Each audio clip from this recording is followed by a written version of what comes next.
When asked what aspect of the Touhou series is responsible for its appeal, some would say it's the iconic music or the rich world building, or even the high-paced gameplay.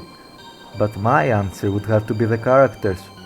Without them, the songs would lose a lot of their charm and emotional backbone. The world would feel empty without their lore and interactions. And the gameplay, particularly the spell cards, would lose all meaning and thematic relevance. As someone whose content revolves almost entirely around individual characters of the series, I wanted to look into the cast as a whole to see what makes these characters all so unique, while also having them feel connected, like they all belong together. To find how a western-styled kleptomaniac witch, a Buddhist priest with a fear of death, and an occult-seeking high school girl could so harmonically inhabit the same world. In other words, I wish to answer the question, what makes a Touhou character be a Touhou character? For starters, I feel like we should look into some of the obvious similarities between them. Let's see here. Most known characters are female, have a defined yet intricate ability, and a relatively simple design representing their occupation, usually at least. These traits, while definitely a contributing factor, aren't enough on their own. After all, there are various non-female characters in the series, some powers that are straight out nonsense, and having a character's appearance reflect their unique characteristics is just character design 101. Besides, there are plenty of franchises that share these traits, yet they don't give off the same vibe. So I guess we'll have to look elsewhere for a more concrete answer. Going into personality traits, most characters appear generally aloof, casual, or even mischievous. But once again, there are major exceptions to this since certain important characters lack some, if not all of these traits, meaning that this can't be the answer either. Again though, I want to reiterate that it is still a contributing factor, just not what I believe to be the primary reason.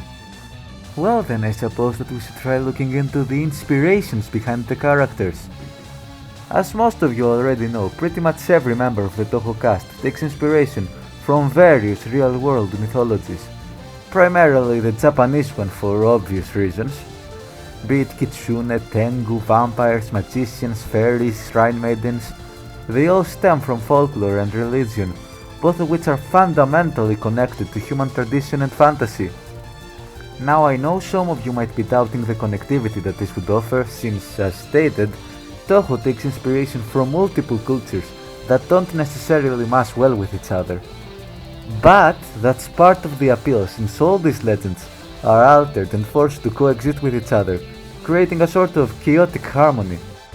In other words, all of the characters share the underlying theme of fantasy.